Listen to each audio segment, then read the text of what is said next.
Yeah, what is up, folks? How's it going? We have a great episode for you tonight. Unfortunately, Arwen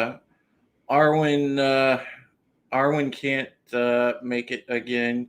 Man, she's just having a tough month between spraining her ankle really bad, and she just had personal stuff she's been dealing with. But she did let me know she'll be here next week, so we'll be good to go for that. Um, oh God, the chat's coming fast and furious. I love it. Hmm. Um, Man, of course, I've got my esteemed co-host and producer and man of all the hats, the XO, brightest day is in the house as always. Of course, we must say hello to our friends Gap Stargate. Say hi to Tony, Blue Eyed Recruit in the Based, who's always been a supporter of this show, sometimes panelist of this show. Which Tony, man, one of these times, dude, we need to have you on again, seriously, because you're good, you're really good with this stuff. Um, Shane Nolan's here. Well, welcome to Shane. And yes, I'm not gay. Gap says we know that. Uh, Tony says Drew's so big he would never make it into the closet. Yeah, this is true. Um, Dragon Master 360, what's going on, bro? It's good seeing you, Miss Raina. Hello. It's awesome seeing you at the streams, Miss Raina. We're thankful so much for your support and your company. You're an awesome viewer. Uh, all right, Mark Lerseth is in the house. What's up, Hey, Mark? how are you, Mark? Fellow brother in wrenching on the bounding channel, man. Mark's good people, man. It's great when he pops in. Tehillim, of course, is here. My boy, good to see Tehillim in the house, and yeah, the Stream Elements bot is also here. Yeah, he's the good bot. He's on our side. Um, he's not one of the evil YouTube spammer bots. So we're good. It's too bad that we can't program Stream Elements bot to swat those. But but yeah, tonight's episode is season 4, episode 14. It's called Blood on the Scales. There's oh God, again tonight we have an appearance by Romo Lampkin, and he absolutely steals the scenes he's in. But Mark Shepard does that. He's a good actor like that, and I really enjoy him. And anytime that he pops up, usually he does good work. So that guy's a very solid actor. I don't think that guy gets enough credit because in BSG, Romo was kind of a late character when entering into the show, but God, he was so good, and yeah, he was a certified fan favorite. Shortly after his first appearance, and he's just maintained that. And this episode really kind of reinforces that because, yeah, he has some great things in this one. Also, yeah, if I remember correctly, there's some really good Captain Kelly moments in this Yeah, one. I was gonna say there are a few characters that get their due this episode. Zarik and Gata among them. Mm-hmm. Captain Kelly or Ty Olson. I've been saying it for a long time. Finally gets some good quality screen time. It's much deserved. Yeah, Romo Lampkin again chews up scenery every time he's on it. A lot of good scenes, a lot of good writing, a lot of good emotion this episode. Shane says, what, Romo should have been one of the final five? That would have been kind of interesting. It's because he watched my video. Yeah, he did. That was a good video, by the way, when you did that final five video of who kind of should have been the final five, and I kind of agree with you on a lot of it. So that was a good one. Um, you know, the programming note, folks. Other than Pegasus Actual, obviously we're not going to have an underground or underground a United Resistance next week, but we're going to debut United Resistance on Tuesday the 8th. Obviously, um, most of next week, other than Pegasus Actual, I'm going to be doing stuff for the channel. I want to get some new some new clips installed, just some different tweaks and things like that for production wise, and also hey, I want to also crank out a few videos next week. So I'm going to get down to brass tacks, make some videos. I think a good video that I'm going to do, that I'm going to start working on probably tomorrow, will be. I don't know if people have been paying attention to Twitter today, but man, Elon has been on fire. I'm going to do a video specifically about did Elon take the red pill? So be on the lookout for that. That's a video that I kind of, as I was reading through Elon's Twitter, I was like, okay, yeah, this dude is hip to it. He knows what's up now. So yeah, I'm gonna do a video on that, and yeah, other than that, that's what's going to be happening next week. So just so you guys know, so nobody's taken by surprise on Tuesday when there's no Tuesday stream. But yeah, just wanted you to know that. The lovely Sherry's in the house. Sherry, it's always nice to see you. You're such a sweetheart and you're so supportive. Thank you so much. All right, guys. Zach, if you would go ahead and get us into the discussion. Well, let's go. So as Drew said, this is Season 4, Episode 14, Blood on the Scales. If you have not smashed the like button, please do so. If by chance you're new and you haven't subscribed, please do that also.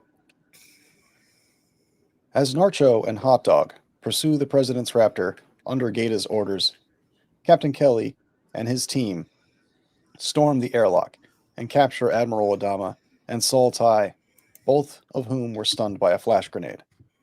Kelly appears uneasy about the whole situation, as Tigh refers to him as the Brig Rat. Hot Dog, in a bout of fateful ignorance to the mutiny, ignores the command to destroy the Raptor until it has identified itself, despite Narcho's continued insistence. Roslyn transmits a message from the Raptor, saying that she is aboard. Specialist Gage blocks the transmission, but not before Hot Dog receives it. Kelly informs Gata of having the Colonel and the Admiral in custody, whom Gata orders to the brig and the CIC respectively. Gata then contacts Hot Dog directly and orders him to shoot, which the pilot ignores. Narcho takes the initiative and maneuvers between the Hot Dog and the Raptor, acquiring target lock and firing missiles. The 8 piloting the Raptor successfully avoids the shots, which hit the base star instead, after which the Raptor docks. On board the base star, the Cylons demand to know why they're being fired upon. Roslyn explains the situation. Fearing that the government has been overthrown, the Cylons desire to jump away from the fleet.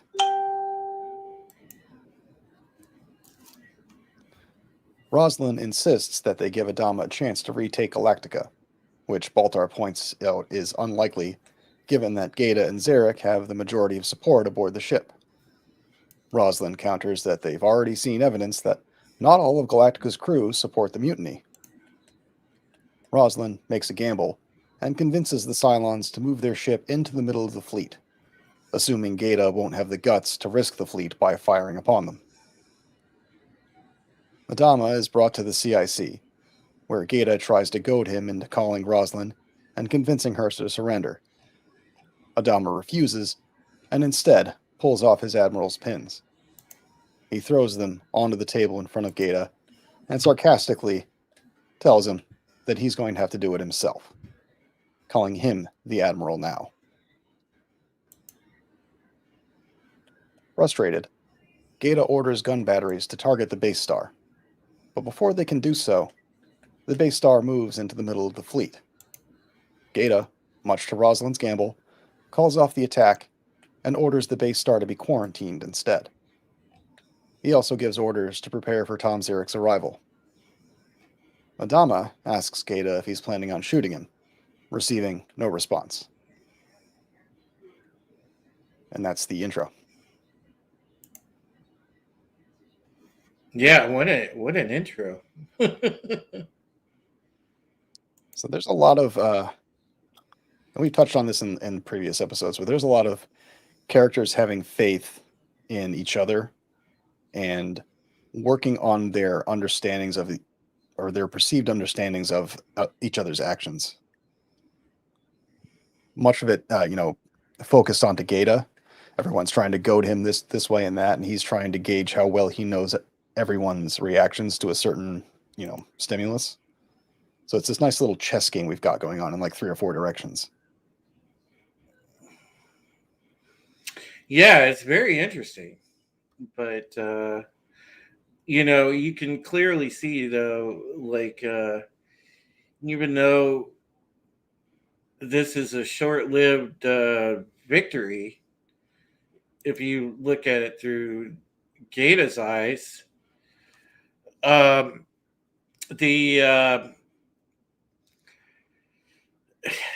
you can see that this mutiny is already coming unhinged. Mm-hmm.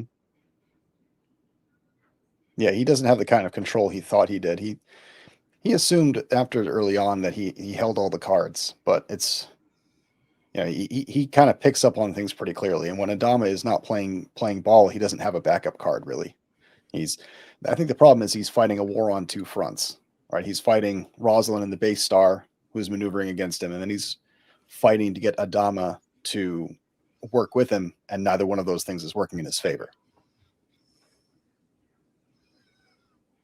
Yeah, it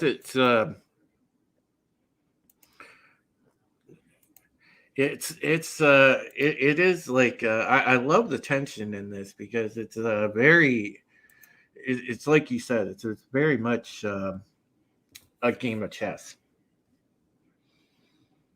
Yeah, and he overplayed his hand with other people as well, because Kelly's heart isn't in this. Mm-mm. And Specialist Gage, whose heart is in it, is kind of inept. So he's kind of having to cover for his lack of skill. Oh, the Sunshine Boys. I gotta love the Sunshine Boys. Yeah. And Shane points out he has no command experience, so he's kind of he's being given a role he's not quite prepared for. Yeah, he's taking on a role he has no real preparation for. Other than, I'm assuming, rudimentary training, because they do teach military personnel most oftentimes in navies that the ship is compromised. Whoever it falls to, you have to know the basics. But yeah. I mean, there's too many wild cards on the table, like way too many. He doesn't have enough contingency plans for everything, and it's just, it all falls apart really quickly. Yeah, exactly. All right, so continuing on. After the opening credits, Colonial 1 lands on Galactica's flight deck, with Zarik and the Quorum on board. Some of the mutineers escort Zarik from the flight deck, while Lee and Starbuck watch, hidden behind some machinery. Once they're out of sight, Lee and Starbuck move on. In a Raptor aboard the Rebel base ship, Rosalind attempts to transmit a signal to anyone who will listen, without success. In the Cylon holding cell, Hera looks with concern at Helo's head wound, while Athena attempts to reassure her. Caprica 6 nurses Ty's ear, bleeding from the stun grenade. Anders wonders aloud what Gata will do, to which Ty quips, "In your case, cut off one of your frackin' legs." In Adama's quarters, Gata tells Zarik that he has a net over the base ship, and thus Zarik didn't need to bring the entire quorum with him to Galactica.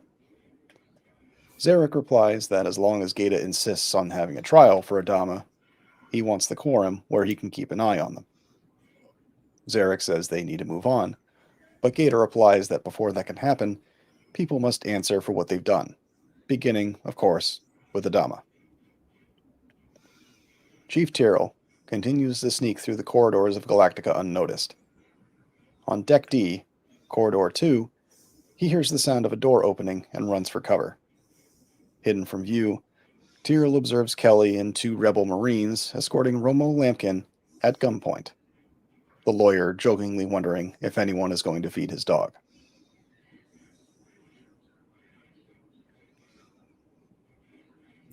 That was a hell of a line. Yeah, it's funny because people aboard the ship, he admitted they killed his cat, so he's like, am I going to lose another animal to these monsters? Zarik reads the charges against Adama: treason, desertion, giving aid and comfort to the enemy, and gross dereliction of duty. Zarik reminds him that the punishment for these crimes is death by firing squad. All the while, Adama glares at Gata, rage in his eyes. Zarik tells Romo that the Admiral is entitled to a court-martial, but they need a lawyer to handle his defense. Romo questions the motivations behind this action. Gata replies that they're in search of justice. Romo, considering the tone of the room, conjectures that if he should choose to pass on this field trip for justice, so to speak, that the 2 Marines guarding him will instead use him for target practice. Zarik impatiently just tells him to do his job. Vice President goes on to say that Commander Gata will represent the people, and that Zarik himself will be serving as judge. Romo wonders aloud if they've run out of ship's captains, to which Gata replies that all the captains are busy defending their ships against the base star that Adama welcomed into the fleet. Adama tells Gata, pointedly, to shove it up his ass.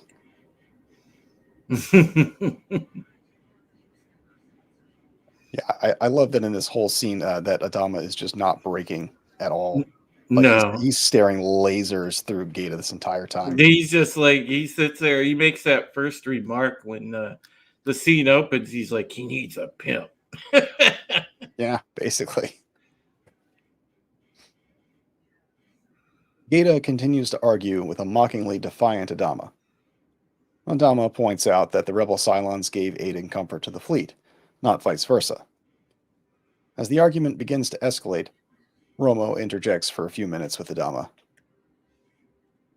On the base star, Roslin continues to unsuccessfully try and use the Raptor's communication system to contact anyone, with the Cylons looking on.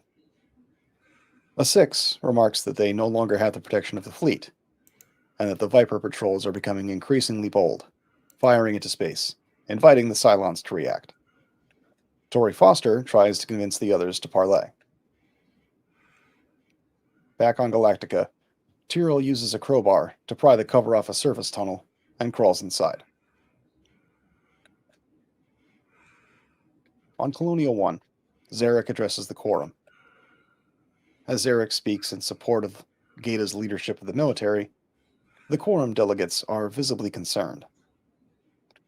Zarik tells the quorum that he has brought them to Galactica to show Gata that the quorum delegates are people who, at the end of the day, still stand by your president.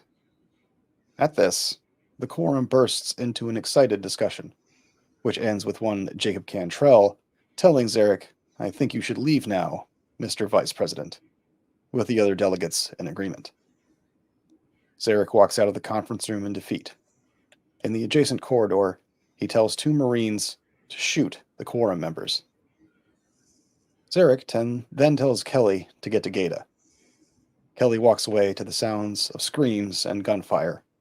And did you notice the shot? Just like it goes directly to that tight shot on Kelly's face, and you just see his facial expression, and you know at that moment that he is just not down with this anymore. No, he absolutely like he's been questioning his actions the entire episode. It's been on his face like, like a scar. Which is, I mean, it's great because I really feel like even with all of this that he went underutilized in the series, but to see him get this pseudo redemption arc after being the bomber on the arc of Baltar's trial, Mm-hmm. like it's a good little twist. And again, it just proves that he's a Yeah. wild card in this situation. Well, let's talk. Let's talk about. Let's see what the chat says. So, boy, Gap says, "Boy, that field trip for justice is really clouded." Um, you know, I believe the moment he lost, like Adama's father who betrayed him, and he is rebelling. Yeah. Uh, and part of that is what we alluded to before. Duala's death really fucked him in the head, Mm-hmm. and he is, and that just put him over. Um, Hail to Macklin made it, by the way. I know she's in the chat. Um, you know, Adama is very stoic. Yes, he is. Um, let's see. Shane Nolan says, "Am I the only one who likes Tori even less after she is revealed?" No. Nope. And look, credit to Rekha Sharma for playing her so well. Rekha Sharma does a good job. She's a good actress. You know, whether or not you agree with her role in the early part of STD, which I've never watched, but I know she was in it. She's a good actress in pretty much everything she's in. That's again, another great pick. She always seems to do a good job, and if she's playing, for lack of a better term, a heel, she plays a good heel. All right. He might have been a better leader, says Shay Nolan, talking about Captain Kelly. Yeah, and that's part of the reason, not to toot my own horn again on this video, but it's a reason that Billy being revealed as a Cylon would have had a greater impact, and I think that he would have played that character very differently. Even after the reveal, he would have been more like Tyrell, where he's questioning his loyalties and the people he still has attachments to. And Kelly very much would have made a better leader, being third in command of the ship, and would have had a great emotional tie to the ship and the people on it. Yeah. So I think if he hadn't have been the bomber, he wouldn't have been on Gata's side in this mutiny. Yeah, you're right. I really kind of agree with you on that. I think that too. Be a great little what if stories, just good because it's a series of events that happens that leads him to be that way. It's all the, and it funnels down to the core belief behind this whole mutiny is that there are still people after everything that's happened that vehemently do not trust the Cylons, no matter what form or generation or style of Cylon they are. It's just they have a hard line in the sand they're not crossing. And because Adama crossed this line, he's on the other side of it now. Yeah, exactly. So continuing on Colonial 1, Gata looks in horror on the slain quorum delegates and angrily rebukes Zarik for his actions. I'm a heretic. Yeah. Syrup for that. Everybody say hi. Yeah. The latter reminds him that this is a consequence of the coup that he started. Gata stares in disbelief, remarking that until now, they had the truth on their side. Zarik rebukes that the truth is told by whoever's left standing, while reminding him that Adama must be eliminated. Back on Galactica, Tyrell continues to crawl through a cramped and dirty service tunnel. On the Rebel base ship, Tori informs Roslin that the Cylons have decided to jump away to ensure their own survival. The Six tells Roslin that Gaeta will likely execute Ty, Tyrell, Anders, and any of the others who oppose him, such as Kara, Hilo, and Adama. Roslin urges the Cylons to stay, reminding them that they have all made a habit out of beating the odds, particularly William Adama, and that when he returns to command, he will know who stuck with him and who ran. And I think that line right there kind of sums up the mindsets of both sides of this mutiny. Like, they want to know who's on what side. Yeah. Yep, Stargate brings up an interesting thing, unrelated, but I know because last week we talked about how we're going to do, and we've talked about many times how we're going to do TOS after this a little bit down the road. And, I've actually seen Richard Hatch's pitch trailer, man. That was actually really good. It wasn't bad, I thought. Yeah, what a world we could have been in if we had that instead, or if someone had the smart decision to take that work that he had done and do what he wanted to do in this upcoming series that they want to make instead of whatever it is they're trying to do. Like, if we finally got Richard Hatch's vision. Well, it's funny, Peacock is long since launched, and the often rumored Battlestar show hasn't taken off, which is funny because I think they're coming to the stark realization that and look, folks, I really believe the more that I researched it, and you guys know that working for Bounding, that was definitely under my purview. Now, I specifically, anything that popped up BSG, I always covered for Bounding. And, one of the things, when they had the guy that did Mr. Robot attached to this, the guy's a big woke tard. I mean, sure, Mr. Robot was good, but the quality of Mr. Robot slipped at the end too. Mm-hmm. And wokeness did slip into that show as well.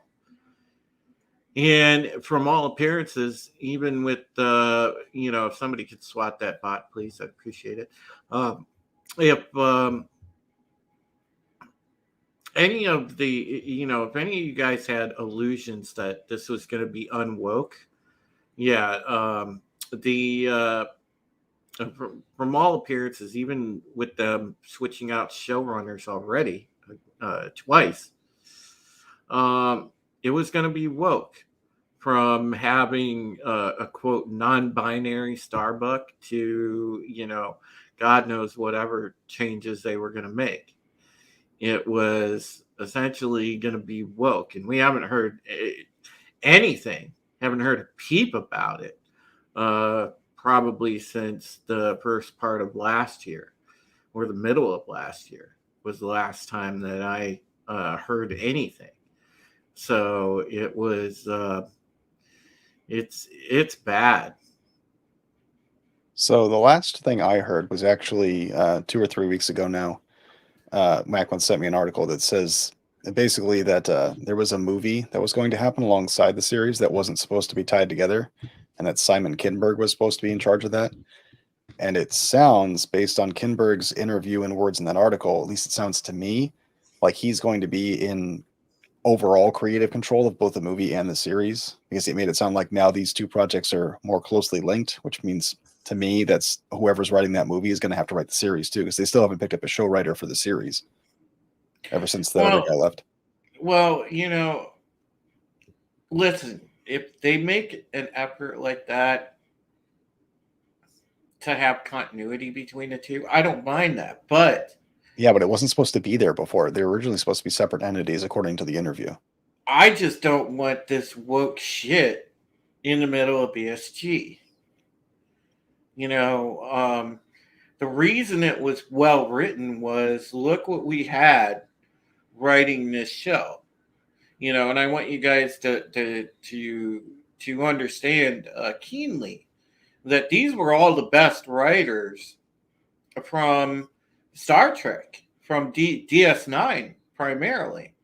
You had all the best writers that wrote different episodes. You had the best directors. I mean, it was just an assemblage of talent that we probably won't see again on a sci-fi show, but it was awesome as far as the creative team that they had. But the thing is, and you guys know this from watching DS9, those of you that watched it, what was the one thing that we enjoyed the most out of DS9 especially? They kept it real, number one. And number two, what it was when they tackled social issues, they presented both sides of an issue and let the audience decide, because that's the best way to go. It's the most respectful way to present material to an audience. If you want people to think, then you give them the material to think. You don't sit there and wag your finger in their face like they're 2-year-olds, because the audience is going to tune out at that point. And so that's the difference we had. That's why Battlestar, I think, even though there were a couple times, you can make the argument a couple times in this series, it did get preachy to some degree, but not over preachy at all. And as Gap just reiterated right here, that's what I like about this show. It lets you think. That ultimately was what was the good thing about it. And that's why, it's kind of like a unicorn. People say, "Oh, yeah, it's a unicorn." Well, it was. This is the last good sci-fi show that was like that. Even The Expanse. And, if you guys have been watching The Expanse lately, which I watched season 6, by the way, and it was very lackluster. I will say that. It was very lackluster. I was not all that impressed.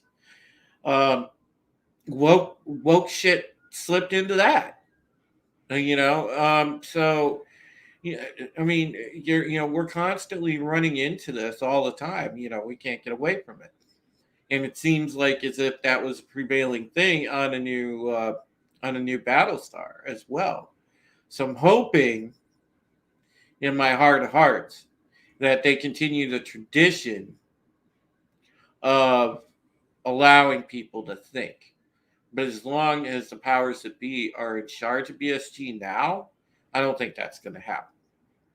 And it's sad to say, because I love BSG, but I'm not sure how I'm going to feel about the new stuff when it comes out, because it's so delayed. It's not even funny. This was supposed to launch with Peacock, to be honest. I don't think it's a when. I think it's an if at this point. I actually think it's back to being an if. Yeah, it could be. It's going to take a huge motion to get it underway. And I think with the, the cultural backlash that's happening now, that you're going to maybe see some hesitancy to put money towards that, which would be great, honestly, in my opinion. But well, I think if things keep leaning the way they are, and not to cross the streams here, but this is stuff that we're getting into the territory we talk about on the Resistance show. But think about it, guys, as the pushback on the Great Reset agenda and all this garbage that the authoritarians are throwing at us, I think Hollywood is going to kind of take a pause on funding the woke projects. They may, we may experience a win there. Who knows? I think especially when they're smacking up against the wall that China's putting up against this content and they don't want to see it. And if for some reason they still want to be in the Chinese market, that's going to be another reason for them not to, put money into going that way. Yeah, it could be. You could be right about that. The thing that that I think is that we're going to see China push back on it too, because right now the last thing China wants to see at all in their country is any woke shit, because they're trying to push the bravado rhetoric and the let's be manly men and female women and patriots, and they're ramping up for a possible war, so they're trying to project strength. They don't want anything that's going to project weakness. Yeah. So I'm going to continue on. But yeah, sorry guys, I took us down a rabbit hole. I apologize. That's okay. I went with you, so we're just gonna put her back in fifth. Tyrrell crawls out of the duct into an empty munitions locker, where he is met at gunpoint by Captain Kelly, whom Tyrrell surmises was spraying from the brig by the rebels. When Kelly tells him to get out of the duct, he says to just shoot him. He's so tired. Kelly calls him a machine. Tyrrell calls him a dumbass. The two former shipmates laugh, and Kelly lowers his rifle. They both hear the sounds of gunfire in the distance. Kelly remarks how this was once a hell of a ship, to which Tyrrell agrees. Kelly tells Tyrrell he heard his child wasn't a Cylon, and that he could have told him that Kelly was trouble. Tyrrell laughs, saying that it wouldn't have mattered. After collecting himself, Kelly again points his rifle at Tyrrell, but when Galen braces himself for the shot, Kelly instead tells him to leave. After Tyrrell crawls back into the duct, Kelly berates himself. So that's an excellent little exchange between two close friends and shipmates who have come a long way since the mini series, when the two of them were trying to make a hard decision to save crew members or lose the ship. Yeah, remember that. Like that's an excellent tie-in from the beginning of the series. Oh yeah, it sure was.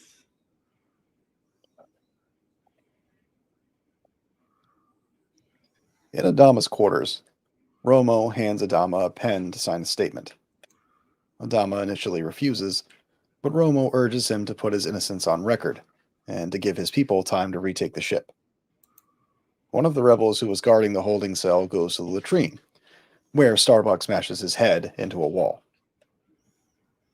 On the rebel base ship, a six named Lita asks Baltar if he's injured.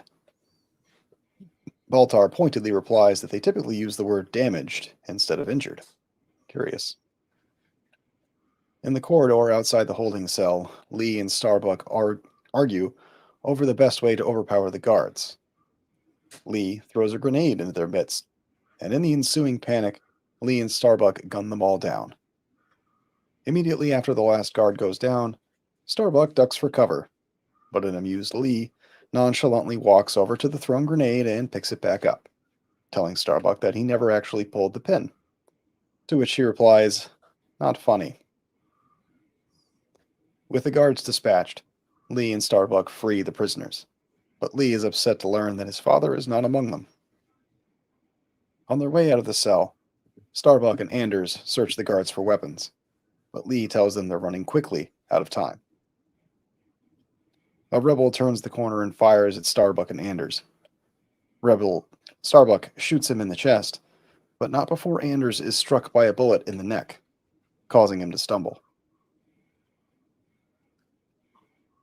While Lee covers them, Starbuck looks after a wounded Anders. Sounds of yelling and gunfire indicate that there's fighting nearby, and Lee insists that they need to leave. Ty tells Caprica 6 to take Hera to Baltar's followers for safety, as no one wants to go near those nut jobs, but she insists that she can take care of herself. Lee yells for Ty to help him get Anders off the ground, but Starbuck tells Lee to go to his father instead. Athena and the others go with Lee and Ty, while Starbuck stays with an incoherent Anders to try and get him to Doc Cottle for medical treatment. So that is a prophetic and chaotic scene. Because I believe it was Shane that pointed this out earlier. I believe when Anders learns he's a Cylon and he jokes about it with Starbuck, she says, "If I found out you were a Cylon, I'd shoot you in the head." Yeah. And then pointedly, he takes a round for her. And then they're sitting there trying to figure out in the heat of battle, what do we do in this situation? Who goes where? Who takes him to where for safety? And it's absolute chaos. Yeah, that's a crazy scene when he catches that round in the back of the neck. And it's kind of a plot device too, because they need that for what they're setting up. But yeah, it's kind of a sad way for him to go out. Like I'm not going to say it's like a bitch made move, but it's really sudden. Yeah, I agree with you on that, Zach. It was just very convenient the way that they did it. But, I mean, hey, credit to them. It was a creative way to do it, but still, it was a plot device all the way. And I mean, it's not the first time they've had to do something like that. They're not written into a corner, but they definitely I mean, it was of convenience. Like they had to pick somebody. I think he was probably the easiest one to plug into the role they're going to plug him into. Pun not intended. Yeah. Yeah, I and I don't mind that it was Anders, to be honest.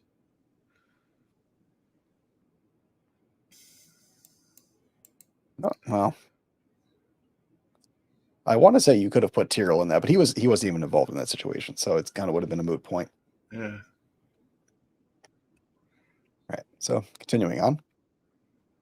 In Adama's quarters, the court-martial proceeds apace, with Gaeta arguing that Adama deserted them on New Caprica. Romo objects, saying that Gaeta is badgering the witness. Not surprisingly, his objection goes unheard by Zarik. As Adama continues to mock Gaeta, Zarik receives a call telling him that Ty and the other skin jobs have escaped. Zarik tells Adama and the others that Ty was killed trying to escape, a blatant lie. At the news of his longtime friend's death, Adama shows the first signs of emotion and tells Gaeta that he's not answering any more of his questions. Zarik declares the prisoner guilty as charged, upsetting Romo, who says pointedly, "This isn't a trial, this is an asylum." Zarik angrily grabs Romo and pushes him against the bulkhead. Rosalind's voice is heard over the wireless, prompting a smile from Adama and looks of concern from everyone else. Rosalind announces that Gaeta took command of Galactica by force, and that the Cylons were merely defending themselves when they moved the base ship into the fleet. She then commands the fleet to power down their FDL drives. On the Rebel base ship, Rosalind exclaims that their signal could not be jammed. Behind her, a Leoben is leaning on a device with flashing red lights, to which the Raptor's con system is presumably connected. "I thought this would do the trick," he says with a grin. Back on Galactica, Starbuck slowly drags an unconscious Anders a short distance before falling on the floor, exhausted. Marine Parr, escorting a bound Robo, happens upon them, commanding Starbuck to show him her hands. Romo readies his pen. Starbuck draws her sidearm and pulls the trigger, but the weapon is empty. Seizing his opportunity, Romo stabs his captor in the neck repeatedly with his pen. After removing his restraints, he retrieves his sunglasses and a sidearm from the fallen guard. Starbuck implores the lawyer to help her get Anders to Dr. Cottle, but Romo refuses, citing the fact that, on the way there, he and his friend had already been shot at twice, once by his own men. Further considering the situation, an obviously conflicted Lampkin chooses to turn around and help. In the CIC, Gage informs Gata that 10 of the 35 ships remaining in the fleet have shut down their FTL drives after Roslin's announcement. Pilot Narcho is upset, but Gata tells him that Roslin did them a favor in exposing those ships who would cause them trouble. Gata tells Gage to give jump coordinates only to those ships that kept their FTL drives online, and order them to jump immediately. Gata then tells Narcho to assemble an execution detail comprised of men he can trust, to secure the main hangar launch bay tube, and to take Adama down there and await further orders. Narcho shows some reluctance, but he insists that Gata can count on him all down the line. And here we have another prophetic little scene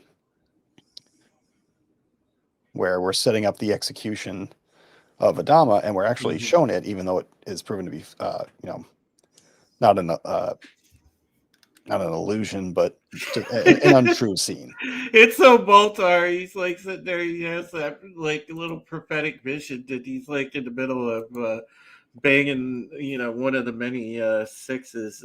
Hey, AP, good to see you. He's in the middle of banging one of the many sixes, and he gets a vision from God, right? And he's just like oh, then he goes back to it as soon as she starts kissing him on the neck. Talk about your post-nut clarity. Yeah. I miss you, AP. We were just talking about you last night, me and Wes, because we wondered how you were doing. I jumped on Wes's stream, and we were we were looking up the Twitch girls last night. What's up, Tommy? AP's doing really good. His channel is doing bonzo. Last I checked. Yeah. AP's doing awesome, I heard, on his channel. So props to you, brother. 1,400 subs, yeah. He's doing gangbusters. Nice job, man. Nice job. All right. Yeah, dude. It's just funny though, like how, man, he's so just he's so into getting that ass. So what's actually funny to me is the six that shows up and tends to his wounds, so to speak. That's another new 6 model.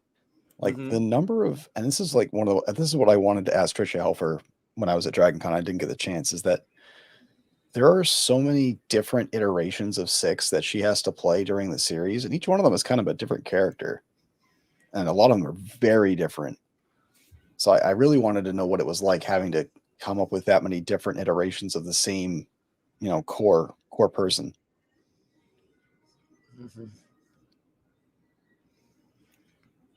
Yeah, I mean, she and that's what I said. She did a remarkably good job, especially with this being her first major acting role, which we've discussed that in previous weeks, but it bears repeating even today. I mean, yeah, she was a rookie, and to come in like she was.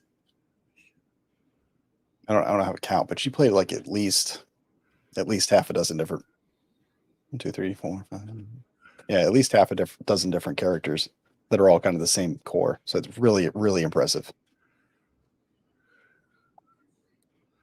So continuing on, Gata asks Zarik, who's waiting nearby, if he's secretly spying on him. Zarik insists that they simply need to get through the current predicament and move on. In a corridor somewhere on Galactica, Narcho leads a team of 6 rebel Marines who are escorting Adama to the launch tube, with Kelly walking behind the group. After some consideration, Kelly breaks off from the group and goes to the memorial hallway, where he drops his rifle and breaks down in tears. Yeah, this scene with Kelly is just amazing. Such a human reaction. For a moment there, I thought he was going to go Full Metal Jacket. Yeah. Like there was that moment where the barrel is pointed towards it, and I'm like, they're not going to do that, but you almost think for a second that he's going to do it.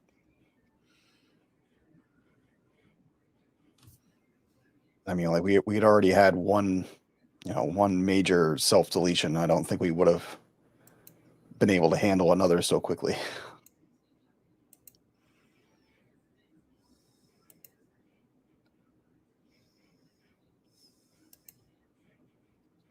Sorry, let me catch up to where I was.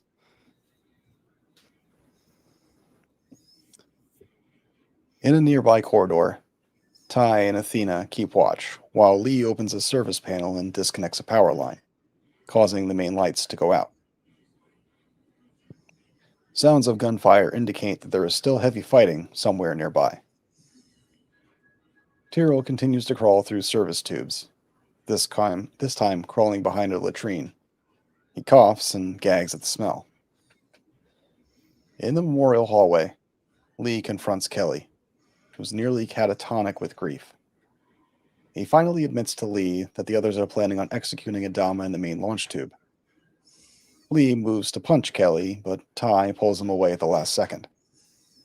As they run to the hangar deck, Kelly picks up his rifle and runs after them, deciding, after all, to go with them. On the rebel base ship, Baltar dreams of Adama's death by firing squad, which wakes him violently. In bed with him, Lita attempts to comfort him, but Baltar rebuffs her, saying that he has to run for his life yet again. She tells him that fear makes people act differently, but he says that he did not run out of fear this time.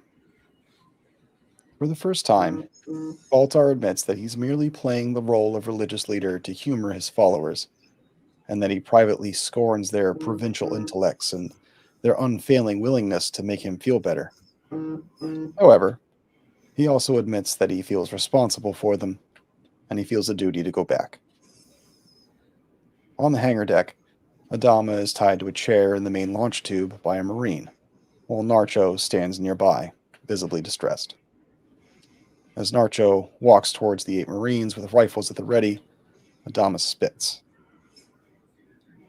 From the rebel base ship, Roslin gives the rebels 5 minutes to return command to Admiral Adama. In CIC, an increasingly concerned Garrick listens to Roslin's ultimatum and looks around for Gaeta, who's absent.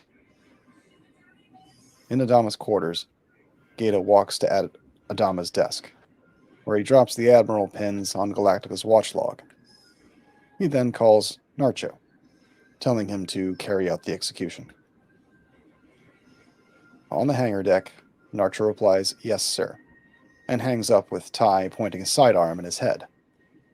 Meanwhile, Lee unties his father from the chair in the launch tube, and Kelly and Athena have their rifles pointed at 8 Marines, all disarmed and kneeling with their hands behind their heads.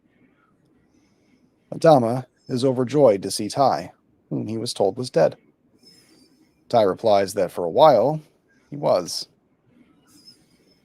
Adama addresses the kneeling, disarmed Marines, saying, "I'm going to take back my ship." Adama addresses Narcho, who tells him that while he has always respected him, he hates the Cylons, and cannot take orders from a leader who won't fight them. At this, Ty raises his weapon to Narcho's head, but Adama orders him to stand down, and orders Narcho to be tied up instead. Sitting at Adama's desk, Gaeta removes his prosthesis and scratches at the itchy stump underneath. Deep in the bowels of Galactica, Tyrrell finally has enough room to crouch rather than to crawl, allowing him to move a fair bit faster. In CIC, Zarik orders Vareem to patch him through to Roslin. As Gaeta walks into CIC, Zarik addresses Roslin on the rebel base ship, introducing himself as president of the colonies.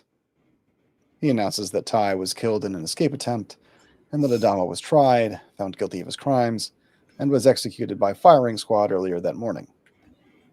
Zarik insists that Roslin think of the welfare of the people of the fleet and surrender. Roslin, however, vehemently refuses, vowing, with piss and vinegar in her voice, to use every weapon at her disposal to come after Zarik and the other mutineers. The weapon Yeah, when she said, "I'm coming for you." Oh man.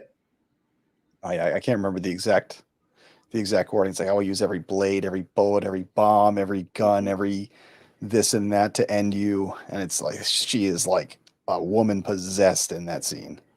Oh yeah, she's like, "You gonna kill my man? Fuck you." She's like, "You're gonna die." Like, I don't know how that battle would have played out, because both of those ships are really, Battered. yeah, like Yeah. they're both on their last legs at that point. It would have been interesting, because the base star is way too close for the flak emplacements to be effective, but it also doesn't have any fighters left.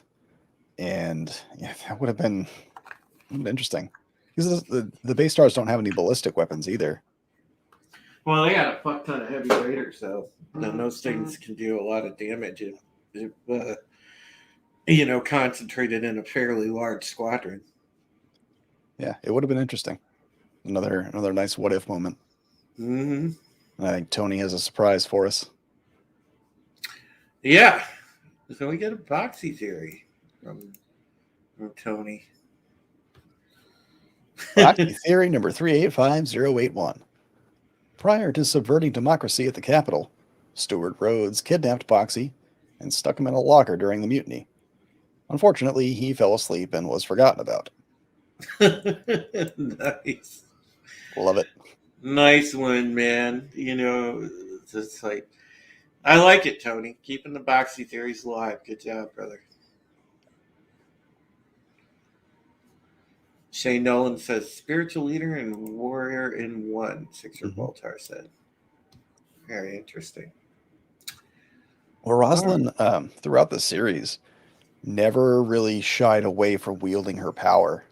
Like, maybe in the beginning, but after she got a taste for it, she was like, if you give me a weapon, I'm going to use it against you if I have it. So this is well within her character at this point. Yeah. But at this particular moment, she was you basically you fuck with my man, I'm gonna end your ass. Yeah, she wasn't even thinking about being a leader at this point. It's just like, I am a woman scorned, and I have a lot of high caliber weapons at my disposal. So hell hath no fury and all that. Yep. Continuing on. Yeah, Tony put the quote right here. There it is. Thank you. Nice. In CIC, after Zarik's statements to Rosalind, Gaeta remarks that now they have a military leader and a president all in one. Zarik questions how Gaeta would have handled the situation had he been there. Specialist Gage indicates that the base ship is arming itself and that they are ready to jump. Gaeta orders the board be set to green, and a crew member inserts the FTL key at gunpoint, explaining that he feels enough killing has occurred. Tyrrell rushes down a set of stairs in Galactica's FTL engine room. Adama marches towards CIC, leading an increasingly large group of Marines, officers, and enlisted men. In the FTL room, Tyrrell breaks open the door to the auxiliary control station and attempts to shut down the FTL drive with his command code. As Adama and his group of loyalists continue their march to CIC, Rosalind's voice is heard over the wireless, commanding Galactica to surrender. Back in the FTL engine room, Tyrrell's command code is denied, as he's currently not in active duty. Instead, he looks to some nearby machinery and, with some effort, removes a vital component and shuts down the FTL drive at the last moment. In CIC, Gage announces the FTL drive shutdown. Zarik begins ordering crew members to look into it, but no one moves. He tells Gaeta to launch Vipers to defend themselves, but Gaeta ignores him and instead recalls his own words. One day soon, there's going to be a reckoning. Gage announces that gun batteries have fixed target bearings and are ready to fire. With Zarik at a near panic, Gaeta realizes they're defeated and orders a weapons hold. Adama arms himself with a sidearm from a nearby Marine, and the group storms CIC. No resistance is offered by the mutineers, who, outmatched, surrender without a fight. Adama gets on the wireless, identifies himself, confirms that he's retaken command, and tells Laura to stand down. Roslin, Baltar, and even the Cylons are relieved to hear his voice, with Roslin and at least one of the Eights in visible tears. Zarik, Gaeta, and the other mutineers are taken away at gunpoint. While Gaeta and Adama exchange a stare, Adama has nothing to say to his former loyal officer and merely gestures for Kelly and Athena to take him away. Back in the FTL room, an exhausted Tyrell drops the component as the massive FTL drive slowly comes to a halt. As he turns to the bulkhead, he notices some significant structural damage, which concerns him greatly. On Galactica, Roslin climbs down a ladder and, seeing Adama alive for the first time since she boarded the Raptor, cries tears of joy. The two leaders walk together, her arm around his arm around her. Later, in Gaeta's quarters, Gaeta and Baltar sit sharing cigarettes, something Gaeta has not been seen doing for quite some time, and drink coffee, which Gaeta calls the spoils of war. Gaeta tells Baltar of the many careers he once dreamed of pursuing: architecture, medicine, engineering, photography, and finally science. Gaius, on the verge of tears, begins to say something, but Felix stops him. He assures Baltar that he's fine with the way things have turned out, and that his only wish is that eventually people realize who he is. Baltar tells Gaeta that he knows, deep in his heart. Gaeta And I Zarik- like that. I like that scene, by the way. The fact that Gaeta and Baltar came to the realization that they pretty much were best friends. Yeah, it's a tragic friendship, though. It is. Like, the two of them have been side by side, but not of the same mind during some of the most crucial events of the series. And for at least in the early parts, Gaeta was looked down upon by Baltar, and then Gaeta turned around and judged him during the New Caprica arc, and it's been this tragic friendship for the last 4 years. But here they are at the end, sharing this comfortable moment together, just kind of aware of each other. It's actually quite a nice, a beautiful, Yeah, it is. capstone to that relationship. Yeah. I don't think he could have done it a better way, especially with Gaeta just being in his own mind, being, you see him, he's come through all this hell that they just went through, this chaos, and he's like, I'm good, I'm okay. Mhm. I know who I am, I know what I've done, and I accept it. It's like, wow.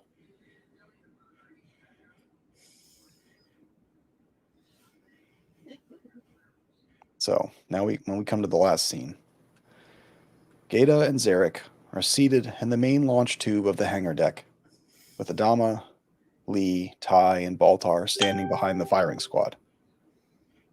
Just before Adama orders the execution detail to fire, Gaeta looks down at his severed leg in astonishment and remarks, It doesn't stopped. itch anymore. Yeah, referring to the intense pain he's had since he lost his leg. The squad fires, killing Gaeta and Zarik, and the episode cuts abruptly to black. And so, the one thing I have to say about this scene, and I said it with the video, is I would have loved to, whether he was singing it or whether it was just in the background, to hear Gaeta's lament underline this scene.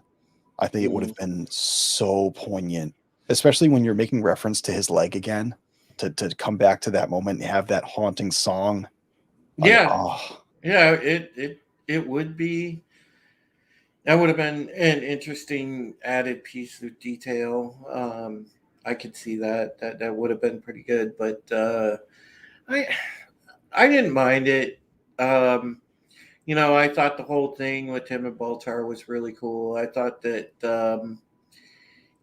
just that little knowing look and smile that Zarik gave him before they were taken out by the firing squad was, interesting. And also, the one thing that kind of was sort of glossed over because we were paying attention to like these big, really kind of poignant moments was the fact of the setup. One of the two, I guess, one of the underlying, B plot or C plot, if you will, coming up, which will be, the structural integrity of Galactica, Mhm. which, we go back to that scene of the chief, in the FTL room, and he's looking at it, and and he's just sitting there like that shocked look on his face after he's sitting there recovering from taking the FTL offline. He's just looking at like, what the hell, he's just got that look of oh my OMG on his face. Yeah, You that's know, sudden so realization because he, better than most, knows what he's looking at and what it means, yeah. and it just continues this underlying, you know, theory behind the whole mutiny is like Mhm. you're denying what you were the entire command of the entire state of your command of this ship, and now you're adopting the ways and methods of your enemy, including what they're going to discuss next episode. Mm-hmm. Hail TC Canadian. Good to see you, buddy. And Yeah.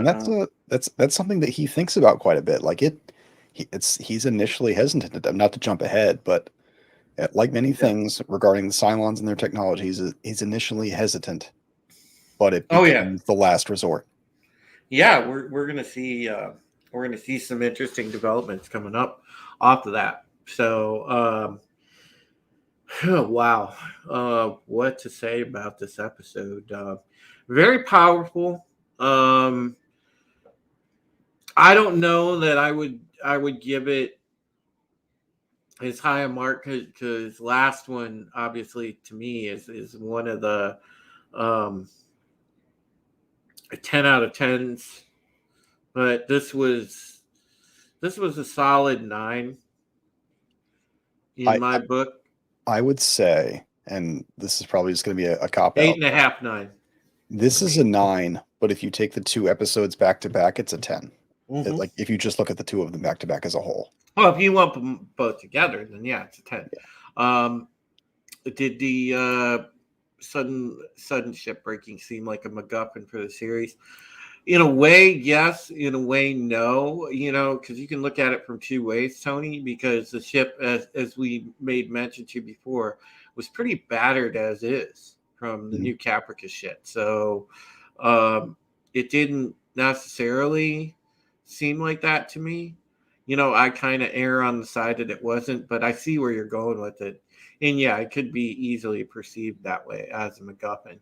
And it kind of might have been used, the idea of it anyway, as a bit of a MacGuffin. So, I like to think of it as the ship is like a status bar for the series at this point, because of all the major events that take place after that, the ship becomes, visibly more damaged and less capable. And as the series winds down, it just becomes, it's on its last legs, just as the series is. It's kind of like an indicator for where you are in the story, which is not surprising considering the name of the show is Battlestar Galactica. like in all of Star Wars until episode 8, nobody cared about fuel scene like excuse revealed next episode, right? I get it. I totally get that. I could see both sides of it. It seemed like it didn't really break continuity to me, but it could be, but there is convenience in it. Yeah. It's also going back to what made the first couple of seasons great is that now you have this logistical human problem that you have to solve, and that the structure of your ship is failing, so you have to find a way to fix it, which is right in line with all the stuff they had to deal with in the first couple of seasons. Like you have like real logistical problems you have to solve, and this kind of falls into that. So I kind of feel like it's a nod back to that, as much as Tony might have a point. Mm-hmm. Well, guys, we've given our scores and everything else. So, like I said, I'm in the camp. If you want both two episodes together, it's a 10. The part one of this last week, you know, which was oh, what was it called? Oath. The Oath. Yeah, that was to me a 10. This one is a 9, and that's that's that as far as I'm thinking. I will go ahead now and pass it over to Zach. Let him talk about what he's got going on, and then I'll tell you about what I've got going on next. And then what we're going to do is I'm probably going to log off here. I still got to grab a bite to eat. And then I am tonight for sure, confirmed, going to go on Thursday Night Throwdown. I'm going to jump in with those guys because I know they already started. So, all right. I'm going to go and pass it on over to Zach. Go ahead and let everybody know what's going on. Thank you, Drew. So next month, in addition to all my normal content, I will have two things coming out that I want you guys to be aware of. The first is going to be a series of videos called First Impressions, where I take a deep dive analytical look at the opening intro credits of various TV shows. That should be a really fun series to look at. I've got a few of those down the pipe. The second thing is going to be a series of giveaway streams, one every Saturday next month. And if I hit 1,000 subs by the end of next month, the weekend that I give away the entire Blu-ray collection of Ronald D. Moore's Battlestar Galactica, I will also be giving away the Eagle Moss Hero Collection Modern Base Star. So if you're one of my subscribers and you come into that stream, you will have a chance to win that. It's elimination style wheel. I will also be giving away the complete David Tennant Doctor Who collection on Blu-ray, a copy of Akira on Blu-ray, and 3 copies of the Cowboy Bebop complete series on Blu-ray, and something else I can't recall off the top of my head. But there's going to be a lot of giving back to the fellowship next month. So I really hope you guys subscribe and tune in for that. Should be a good month. Yeah, absolutely, man. And you're killing it, dude. You're doing well with your channel. As we said earlier, AP is doing well with his channel. There's a number of you here in the community that are just really going to town with content and stuff, and we praise you guys for that. Also, thank you so much just for your constant support of all of your favorite channels, all your favorite content creators, because we really do appreciate you guys. You guys are the backbone of why we do this, and don't ever forget that. A good content creator always acknowledges that the audience is what makes them, and you folks are absolutely 100% what make us. You are, and don't think that we will ever lose sight of that. I also want to say, as far as coming up, don't forget this weekend, those of you that enjoy wrestling, it is WrestleMania. It is Royal Rumble weekend. I have WrestleMania on the brain.